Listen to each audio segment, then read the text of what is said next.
She just wanted cuddles, now her family thinks she took a mate. The accidental abduction.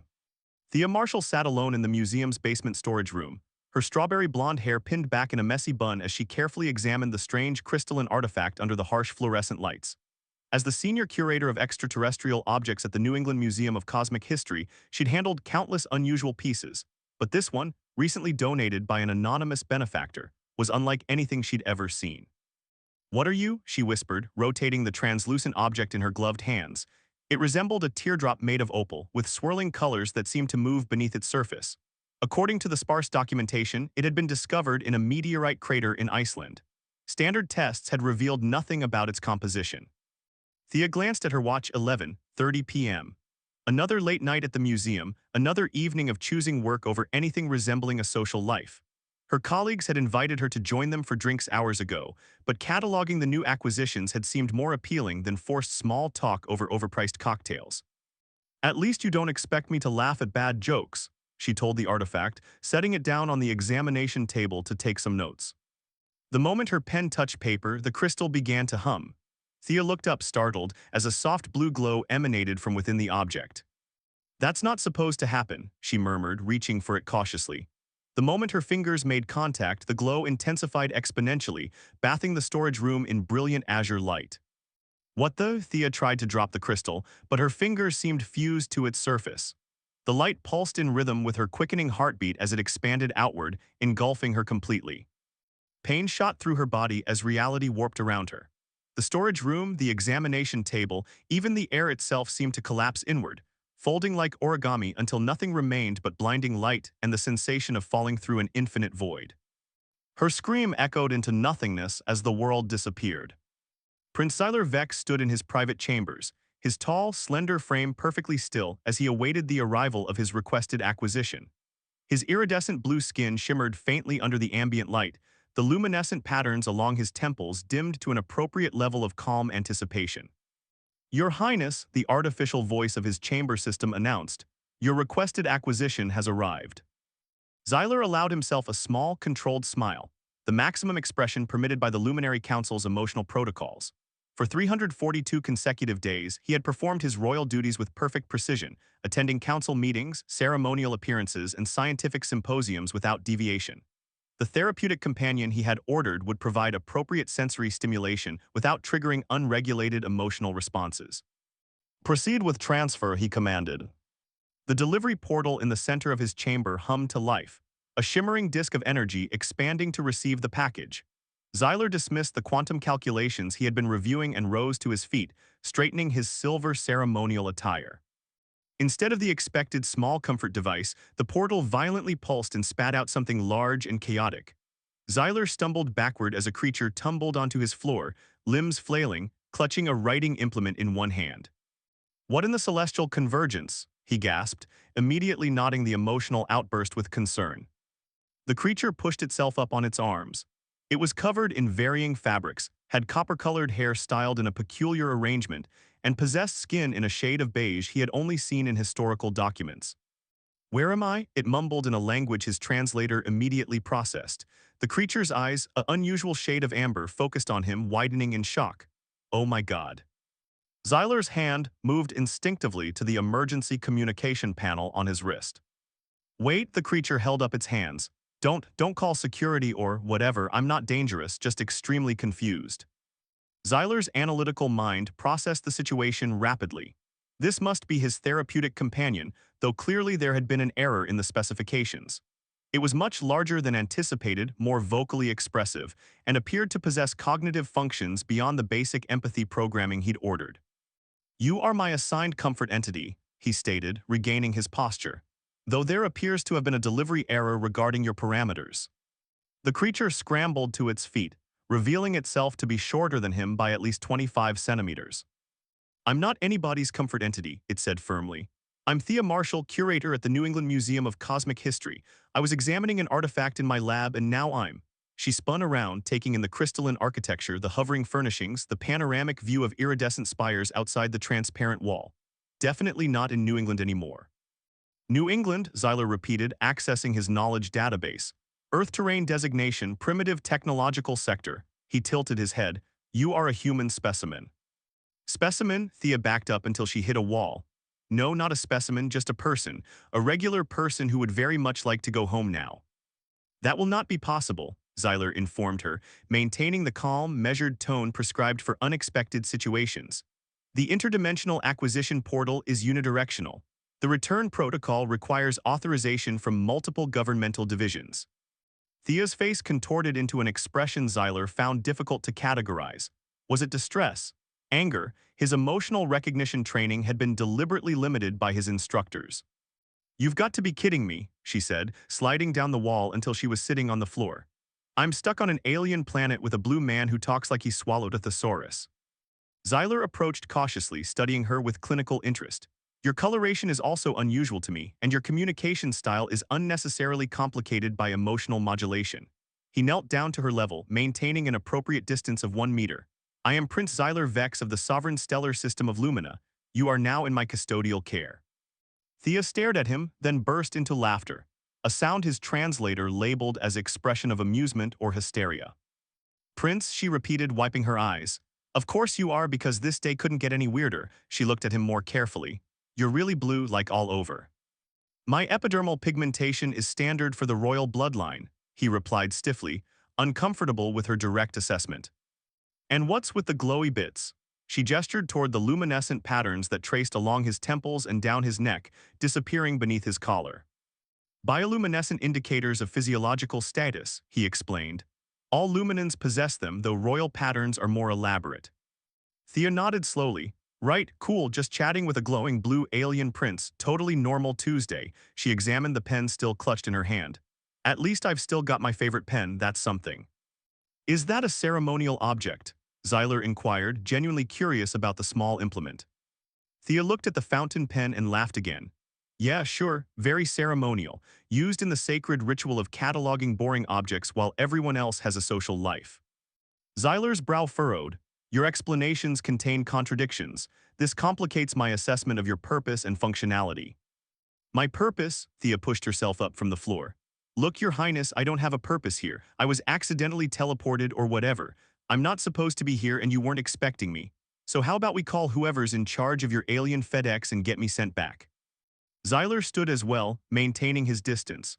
"I will submit a request for your return processing. However, protocol dictates that all unexpected acquisitions must be quarantined and studied before disposition." "Studied?" Thea's voice rose. No studying, no probing, no dissecting, none of that sci-fi horror movie stuff." "You misunderstand," Zyler said.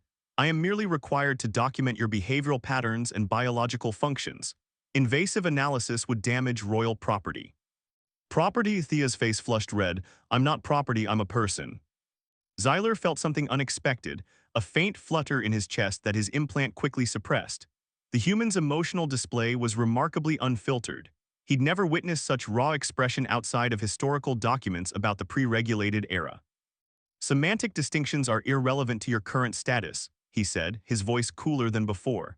"Until your return is authorized, you remain under my jurisdiction. I will provide appropriate sustenance and accommodation." Thea ran her hands through her hair, loosening her bun further. "This can't be happening. I'm going to wake up drooling on my desk with a crick in my neck from falling asleep at work again."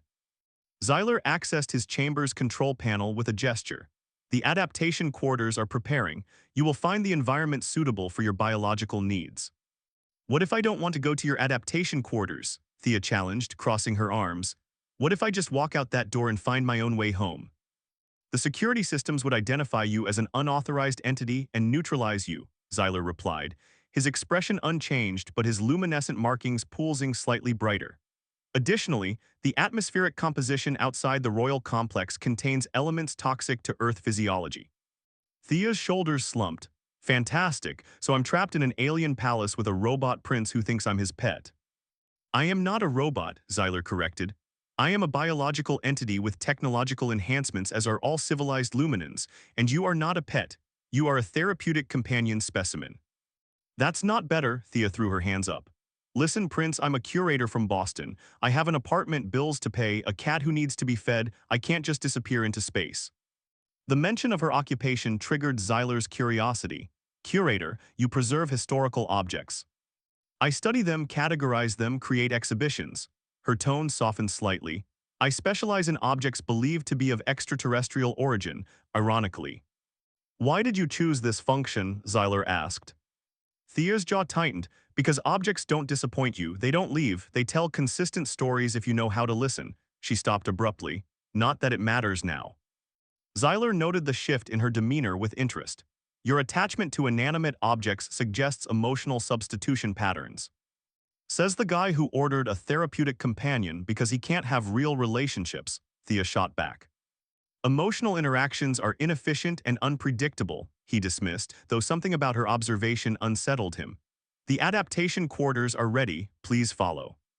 He led her through a series of doorways that materialized and dematerialized in the crystalline walls. Thea followed reluctantly, her eyes wide as she took in the impossible architecture and hovering objects. How does any of this work? She asked, reaching out toward a suspended light sphere. Do not touch, Xyler warned sharply. Luminin technology responds to specific biological signatures. Foreign contact could trigger defensive protocols. Thea yanked her hand back. Right, don't touch the alien tech, got it. They arrived at a chamber that had reconfigured itself into an approximation of human living quarters, based on Xyler's system's best understanding of Earth habitation. These will be your quarters, he announced. The environmental controls will maintain appropriate temperature, humidity, and oxygen levels. Nutritional supplements will be provided at regular intervals. Thea surveyed the sterile white room with its geometrically perfect furnishings. It's like a hotel room designed by someone who's only seen pictures of hotels. It is optimally functional, Xyler stated. It's devoid of personality, Thea countered, just like this whole place. She turned to face him. Do you actually live like this? No colors, no comfort, no, I don't know stuff. Excessive personalization encourages attachment and individualistic tendencies, he explained. Such tendencies led to the emotional conflicts that nearly destroyed our civilization. So everyone just exists in these perfect empty spaces feeling nothing. Thea's expression was one of genuine horror. That's not living, Prince, that's just not dying. Xyler felt that strange flutter again, stronger this time. His implant hummed against his temple, working to neutralize the unpermitted emotional response. Your philosophical perspectives are irrelevant to your current situation, he said, his voice slightly strained. You will remain here while I complete the necessary documentation for your processing. And if I don't, Thea challenged. Xyler met her gaze directly. Then your chances of returning to Earth decrease significantly. Thea held his stare for several seconds before sighing heavily. Fine, I'll stay in your fancy alien holding cell, but I want something to eat that isn't nutritional supplements, and I want answers about how I got here and how I'm getting home. I will consider your request, Xyler conceded, turning to leave. Hey, Prince, Thea called after him. Do you have a name besides your royal title, something a little easier for my primitive human brain? He paused at the threshold. Xyler is my designation. Xyler, she repeated, the name sounding different in her accent. I'm Thea, not human specimen or therapeutic companion, just Thea. Noted, he replied, stepping through the doorway. The entrance sealed behind him, leaving Thea alone in the sterile chamber. Xyler stood outside for a moment, his hand pressed against his chest where that strange sensation had occurred. His implant beeped softly, indicating a minor regulation anomaly. He would need to run a diagnostic. This human Thea was having an unexpected effect on his systems. He walked briskly back to his chambers, trying to ignore the lingering scent of something floral that seemed to follow him, a scent his analytical mind identified as jasmine with undertones of bergamot. An earth fragrance wholly out of place in his sterile environment, yet somehow intriguing. Revolution of light. 3 days had passed since Thea's unexpected arrival on Lumina. 3 days of frustrating attempts at communication with Xyler, who addressed her questions with clinical detachment and confusing jargon about interdimensional transit protocols and specimen repatriation procedures. She'd been permitted to leave her quarters only for what Xyler called environmental adaptation sessions, which mostly involved her sitting in various rooms while he observed and took notes on his floating holographic interface. Tonight, Thea sat cross-legged on the floor of Xyler's main chamber, watching as he worked on complicated equations that hung in the air like glowing cobwebs. Can I at least get something to read? She asked, breaking the silence that had stretched between them for nearly an hour. Or watch, or listen to, anything to keep from losing my mind from boredom. Xyler glanced at her. Your species requires constant sensory stimulation. My species requires not sitting in silence staring at walls for days on end, Thea retorted. Look, I get that I'm your science project or whatever, but could you at least pretend I'm a person with actual thoughts and feelings? Your emotional displays are unnecessarily frequent and intense, he observed. Is this typical of humans or specific to your individual neurochemistry? Thea threw up her hands. There you go again, talking about me like I'm a lab rat instead of someone sitting 3 feet away from you. She stood up and paced the room. How would you feel if you were suddenly yanked from your home and stuck in a place where everyone treated you like you weren't even real? Zyler's bioluminescent markings pulsed slightly. I do not speculate on hypothetical emotional scenarios. Such exercises serve no practical purpose. Of course not, Thea muttered. Because you've all eliminated emotions, right? Except I don't buy it. I've seen the way your glowy bits light up when you're surprised or annoyed. You feel things, you're just really good at pretending you don't. Zyler's fingers paused over his equations. You are mistaken. The luminescent responses you observe are automatic physiological reactions, not emotional indicators. Thea crossed her arms.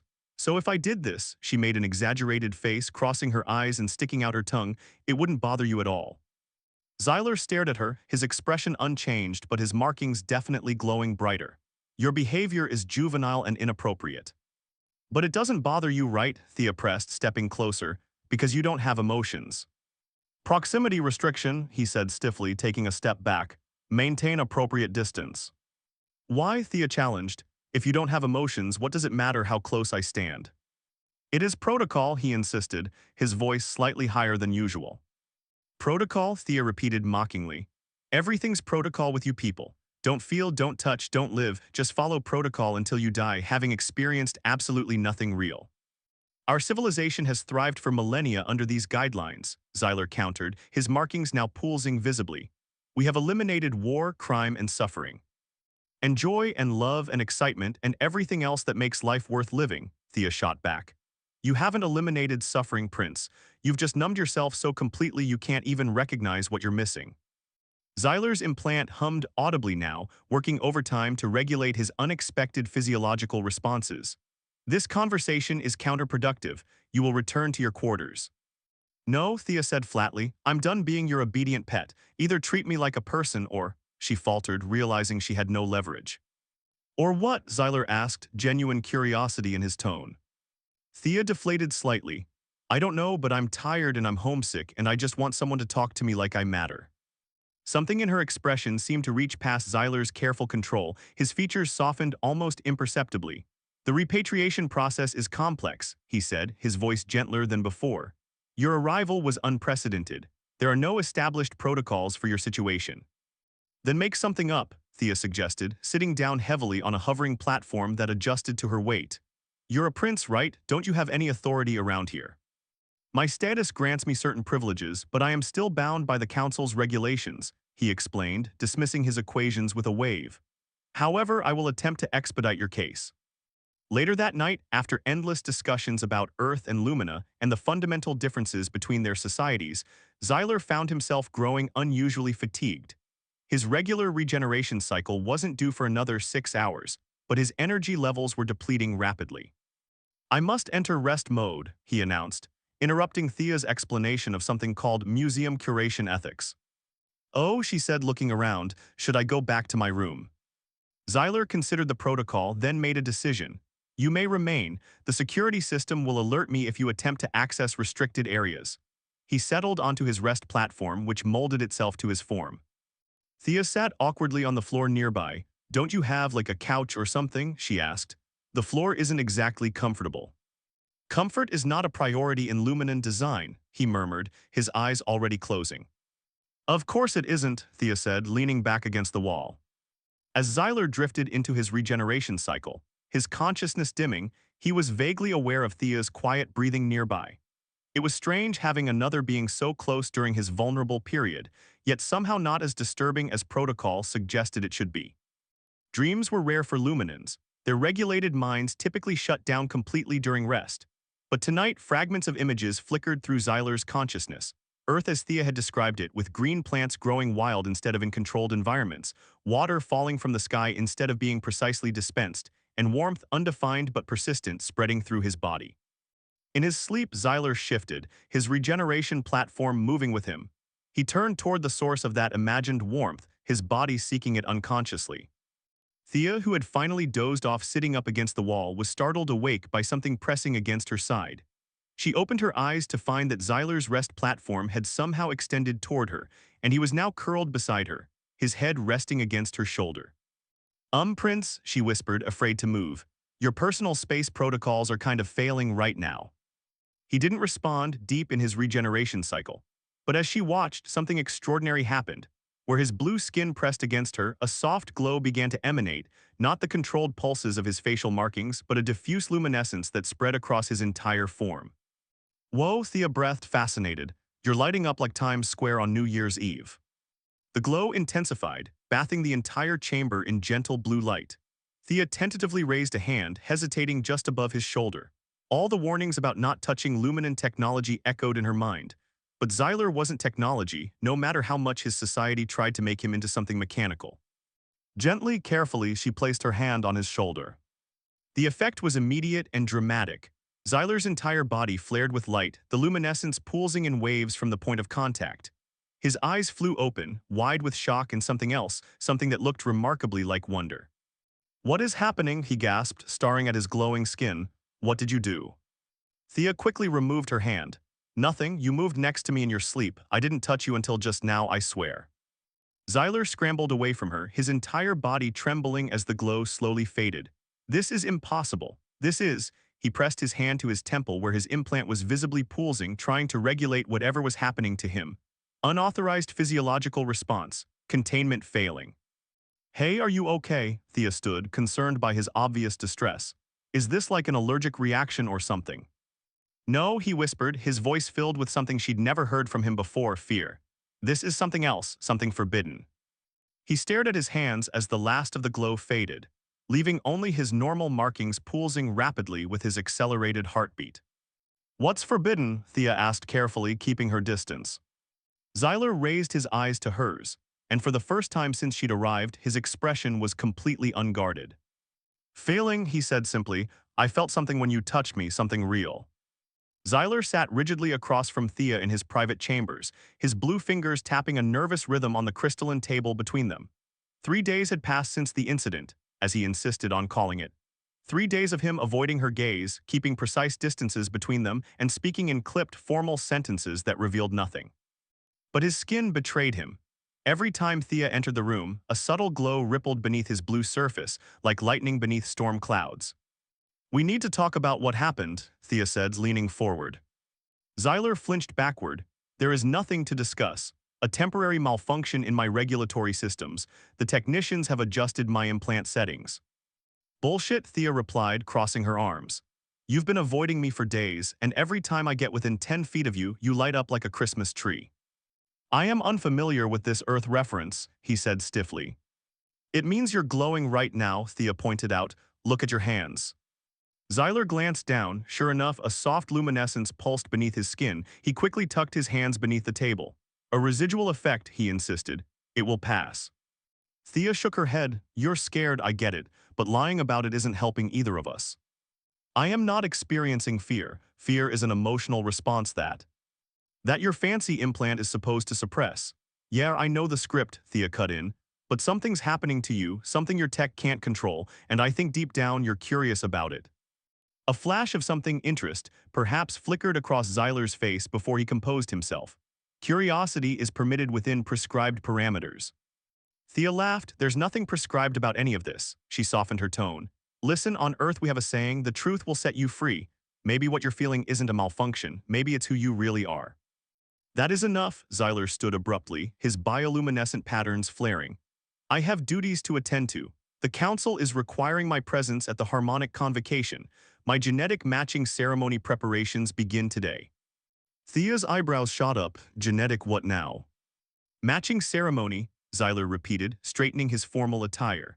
All royal lineage members undergo optimized partner selection at maturity. The Council has accelerated my timeline in light of recent anomalies. Wait, they're marrying you off because of me. Xyler's luminescence intensified despite his obvious effort to control it. The timing is coincidental. My matching was always scheduled for this cycle. And you're just going along with it. Let some algorithm pick your what husband? Genetic contributor. Genetic contributor, Xyler corrected. Physical cohabitation is inefficient and promotes emotional dependency. The selected match will donate genetic material, which will be combined with mine in laboratory conditions to produce optimally designed offspring. Thea stared at him, momentarily speechless. That's the most depressing thing I've ever heard. It is logical and efficient, Zyler replied, though his voice lacked conviction. Before they could continue their argument, a soft chime sounded and a holographic message appeared before Zyler. His expression tensed as he read it. "What is it?" Thea asked. "Library access records," he said quietly. "Someone has been reviewing my search history, queries about Earth, about human physiology, about," he hesitated, "emotional regulation alternatives." "Is that bad?" "It suggests surveillance beyond standard protocol," Zyler replied, dismissing the message with a gesture. "We must be cautious." Thea stood, moving closer to him despite his obvious discomfort with proximity. "Zyler, what's really going on here? Why is everyone so afraid of feelings?" Zyler hesitated, glancing at the door as if to ensure they were truly alone. "According to official history, our ancestors nearly destroyed themselves through emotional conflict 1,000 years ago. The Luminant crisis is taught to every child, how unchecked emotions led to war, to chaos, to the brink of extinction. The regulatory implants saved our species." "But you don't believe that anymore," Thea guessed. Zyler struggled, his implant visibly working to suppress whatever he was feeling. "I have questions, inconsistencies in the historical record, and now what happened when we touched?" His voice trailed off as his gaze fixed on something behind her. Thea turned to see a holographic display she hadn't noticed before, an ancient-looking text with symbols she couldn't read. "What's that?" she asked. "Forbidden knowledge," Zyler whispered. "Historical texts from before the Luminant crisis. I've been trying to access them for years, but they're heavily encrypted.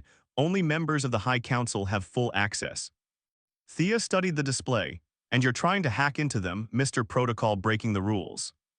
A fleeting smile crossed Zyler's face. "Perhaps you are having an influence on me after all." "So what does it say, the parts you can access?" Zyler adjusted the display, enlarging certain sections. "Fragments only. References to something called the illumination, a natural state where luminans could channel emotional energy through their bioluminescence. Before the regulatory implants, our ancestors used their light as a form of communication, of connection." "Like what happened when we touched," Thea murmured. "Yes," Zyler admitted, "and there's more references to a device called the resonance core, a technology that could amplify the natural bioluminescent response across great distances." "Why would they need that?" "I don't know, but its location is mentioned repeatedly. The ancient Temple of Light beneath what is now the Central Broadcasting Tower." A sharp chime interrupted them, the door alert. Zyler quickly dismissed the holographic display as the entrance slid open, revealing a tall, severe-looking Luminan male in elaborate ceremonial attire. "Prince Zyler," he intoned, his silver eyes flicking dismissively over Thea. "The Minister of Genetic Harmony awaits your presence." Zyler straightened immediately, his expression smoothing into a perfect mask of composed dignity. "I will attend immediately, Overseer Novix." The official's gaze lingered on Zyler's face, noting the heightened glow of his markings. "Your regulatory indicators appear unstable. Perhaps a diagnostic session before the convocation would be prudent." "That won't be necessary," Zyler replied coolly. "A slight calibration issue already addressing." The overseer's attention shifted to Thea. "The foreign specimen should be contained during official proceedings. I will summon security escorts." "I'll handle my own property, Overseer," Zyler said sharply. He turned to Thea. "Return to your quarters immediately." Thea opened her mouth to protest, but something in Zyler's eyes stopped her, a silent warning, perhaps even a plea. She nodded stiffly. "Whatever you say, Prince." The Overseer departed with a suspicious backward glance. Once he was gone, Zyler leaned close to Thea, his voice barely audible. "They are watching more closely now. Be cautious, trust no one." He pressed a small crystalline object into her palm. "This will allow limited access to the information network. Learn what you can." Before Thea could respond, he swept from the room, leaving her alone with a cryptic device and the distinct impression that Prince Zyler Vex wasn't nearly as controlled as he pretended to be. The harmonic convocation was excruciating. Zyler stood perfectly still on the central platform as Minister Lextris circled him, his cold silver eyes scanning Zyler's biosignatures with unnerving intensity. "Your regulatory patterns show irregularities, Prince," he observed, his thin lips barely moving. "Most concerning." The foreign specimen has exposed me to unusual stimuli, Xyler replied carefully. My systems are adapting. Indeed, the minister gestured to a hovering display that showed biometric readings Xyler couldn't fully interpret. Your dopamine and oxytocin levels have fluctuated dramatically over the past 6 days, primitive responses typically suppressed by the regulatory implant. Xyler maintained his composure despite the racing of his heart. A temporary adjustment phase, nothing significant. On the contrary, Prince, Lextris stopped directly before him. It is most significant. Such responses were common during the emotional era, the Dark Age before Enlightenment. His voice dropped to a threatening whisper. Before we saved our species from the chaos of emotion. The chamber fell silent as the 12 council members observed from their elevated platforms. Xyler felt their collective scrutiny like a physical weight. The specimen will be removed for study, the minister continued at normal volume. Your implant will be recalibrated. The genetic matching will proceed immediately rather than next cycle. Alarm shot through Xyler, intensifying his luminescence despite his best efforts to suppress it. The proper protocols require a full cycle of preparation. Accelerating the process is unprecedented. These are unprecedented circumstances, Lextris replied with chilling finality. The council has already selected your genetic counterpart. Counselor Merrick's daughter Jonah shows optimal compatibility with minimal deviation markers. Xyler fought to keep his voice steady. I request time to prepare appropriately. Denied, the minister replied. The ceremony will occur in 7 rotations. Until then, the foreign specimen will be relocated to the analysis chamber for comprehensive study. Horror flooded Xyler's system. The analysis chamber was a clinical euphemism for the laboratory where unauthorized foreign entities were dissected molecule by molecule. The specimen is my property, he asserted, invoking ancient royal privilege, acquired through authorized channels for therapeutic purposes. Lextris's expression hardened. Your authorization has been reviewed and found irregular. The acquisition portal was accessed using override codes without proper documentation. His silver eyes narrowed. A serious violation of protocol, Prince, one that suggests concerning behavioral patterns. Xyler realized with dismay that they had traced his unauthorized research. The council had him cornered. I understand, he conceded with a graceful nod. I will comply with the council's wisdom. Excellent, the minister's thin lips curved into what passed for a smile. Security will collect the specimen tomorrow at first light. You are dismissed, Prince. As Xyler exited the chamber, his mind worked furiously. He had less than 12 hours to warn Thea, less than 12 hours to decide where his true loyalties lay. With the strict, emotionless society that had raised him, or with the forbidden feelings awakening inside him. The choice seemed impossible, yet somehow it felt like it had already been made. Thea paced Xyler's chambers, frantically examining the crystalline device he had given her. She had discovered references to the ancient Temple of Light in the historical archives, a sacred place where luminans had once gathered to amplify their collective bioluminescence in ritual ceremonies of emotional connection. According to fragments of text she could access, the temple contained technology that could override the neural implants, allowing luminans to experience their natural emotional states. The same technology that had been buried, literally and figuratively, after the supposed luminant crisis. The door slid open, and Xyler rushed in, his face tense and his luminescent patterns pulsing rapidly despite obvious attempts to control them. We need to leave, he said without preamble, now. What happened? Thea asked, immediately sensing his urgency. The council has ordered your transfer to the analysis chamber at first light, he explained, moving quickly to a wall panel and inputting a complex sequence. They will dissect you to understand how you've affected me. Dissect? Thea's stomach dropped. That sounds not good. It would be fatal, Xyler confirmed grimly. And they've accelerated my genetic matching ceremony. In 7 days, I'll be permanently bonded to Counselor Merrick's daughter. So what's the plan? Thea asked, watching as he retrieved a small pack from a compartment that materialized in the wall. We have a small window of opportunity during the shift change in the security protocols, he explained, handing her the pack. These contain emergency supplies and atmospheric converters that will allow you limited exposure to the outside environment. Thea took the pack, studying his face. Wait, you're coming with me. Xyler hesitated, his luminescence flickering. I cannot stay, not after experiencing. He struggled to find the words, his implant visibly pulsing at his temple as it fought to regulate his emotions. Feeling something real, Thea finished for him. Yes, he met her eyes directly. I cannot return to emptiness now that I've glimpsed more. Thea couldn't help but smile. So you're choosing me over your perfect society. I'm choosing possibility over certainty, he corrected, though a flicker of answering amusement crossed his face. Now follow closely and do exactly as I instruct. They moved through the palace via service corridors Thea hadn't known existed. Xyler explained in whispers that these passages were remnants of the pre-crisis architecture, largely forgotten by modern luminans who relied on automated systems for all maintenance functions. Where are we going? Thea asked as they descended a spiraling passage. The ancient temple, Xyler replied. If the historical fragments are correct, it contains the resonance core, technology that could reveal the truth about our past and potentially free our people from emotional suppression. They reached a massive doorway marked with warning symbols. Xyler placed his palm against a sensor panel which initially flashed red. Override access, Royal Protocol Theta 9, he commanded. The panel hesitated, then reluctantly glowed green. The ancient door slid open with a groan of disuse. I didn't know princes got special access to forbidden stuff, Thea remarked as they entered. We don't, Xyler admitted. I access my father's royal security codes. They date back to before the additional restrictions were implemented. The temple was vast and dimly lit, filled with crystalline structures that resembled the bioluminescent patterns of the luminans themselves. As they moved deeper into the ancient space, the crystals began to respond to Xyler's presence, glowing faintly where he passed. It's recognizing you, Thea whispered in awe. Not me, Xyler replied, watching as his own luminescence intensified in response to the environment. My natural light, the part of me they couldn't fully suppress.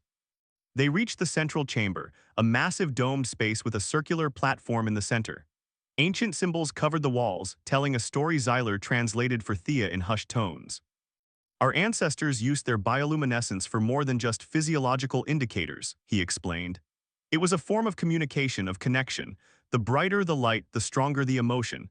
They built this temple to amplify that connection across the entire population. So what changed? Thea asked. What really happened during the so-called luminant crisis? Xyler studied the symbols, his expression growing troubled.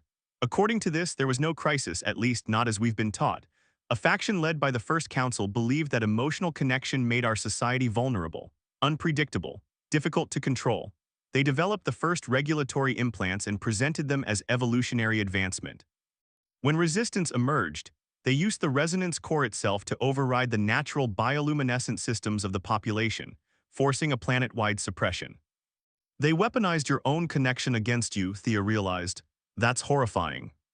And now they maintain that suppression through the implants and historical revision, Xyler finished. Generation after generation, never knowing what they've lost. Can it be reversed? Thea asked, looking around at the ancient technology. Xyler approached the central platform, which began to glow in response to his proximity. In theory, the resonance core should still be here beneath this platform. If we can activate it, we could potentially broadcast a countersignal that would temporarily override the implants, allow people to feel again even briefly. Just long enough for them to realize what's been taken from them, Thea said. Exactly. Xyler placed his hands on the platform, which immediately brightened in response. Ancient mechanisms began to hum beneath them, awakening after centuries of dormancy. It's responding to you, Thea observed. Not strongly enough, Xyler said, frustration evident in his voice. My luminescence has been suppressed for too long. I can't generate enough energy to fully activate the system. Thea stepped closer. What about when we touched? You practically turned into a spotlight. Xyler looked at her, understanding dawning in his eyes. Physical contact intensifies the response, but it's forbidden for a reason, not just to prevent emotional connection, but because. Because it would give you the power to break free, Thea finished. A noise from the entrance made them both freeze. The unmistakable sound of security drones echoed through the temple. They've found us, Xyler whispered, his markings dimming in alarm. We're out of time. Thea made a decision. She stepped onto the platform beside him and took his hands in hers. Then let's do this now. The moment their skin connected, light exploded between them. Xyler's entire body began to glow, the luminescence spreading in waves that flowed into the platform and through the crystalline structures of the temple. The ancient systems responded immediately, channeling the energy into the resonance core beneath them. It's working, Xyler gasped, his voice filled with wonder and something else, joy, unfiltered by his failing implant. The light grew more intense as they embraced fully, their connection feeding the ancient technology with the very energy it had been designed to amplify. The temple shuddered as the resonance core activated, sending a pulse of energy outward that rippled through the city above them. In homes, workplaces, and public spaces across the capital, luminance stopped as their implants momentarily faltered. For the first time in generations, they truly felt, the emotions their technology had been suppressing. In the council chamber, Minister Lextra staggered as his implant failed, emotions flooding his system with overwhelming intensity. "No," he gasped, clutching his chest. "Contain it, shut down the signal." But it was too late. The truth was spreading, not just the emotions themselves, but the temple's historical records, broadcasting directly to the information network that connected all of Lumina. The carefully constructed narrative of the past 1,000 years was unraveling in real time. Back in the temple, Xyler and Thea held each other as the security drones surrounded them, their weapons rendered temporarily inactive by the energy surge from the resonance core. "What happens now?" Thea asked, still wrapped in Xyler's glowing embrace. "Revolution," he replied simply, "not with weapons but with truth, with feeling." As the light of the resonance core spread throughout the city, luminans began to gather in the streets, their own suppressed bioluminescence awakening in response. The revolution had begun, not with violence but with light. 3 months later, Thea stood on the balcony of the royal residence, watching as luminans gathered in the central plaza below. Their natural bioluminescence created patterns of light that flowed from person to person, a visual representation of the emotional connections they were learning to embrace again. The transition hadn't been easy. Generations of suppression had left many luminans overwhelmed by their newly accessible emotions. Some had chosen to maintain modified implants that dampened rather than eliminated their feelings. Others had embraced the change completely, their bioluminescence glowing brightly as they explored the full spectrum of emotional experience for the first time. The council had been disbanded, replaced by a new governance structure that included representatives from both traditional and progressive factions. Xyler, with his unique perspective bridging both worlds, had emerged as a natural leader in the transition. "Beautiful, isn't it?" Xyler said, joining Thea at the balcony. His bioluminescence pulsed gently as he stood beside her, no longer ashamed of the emotional response her presence triggered.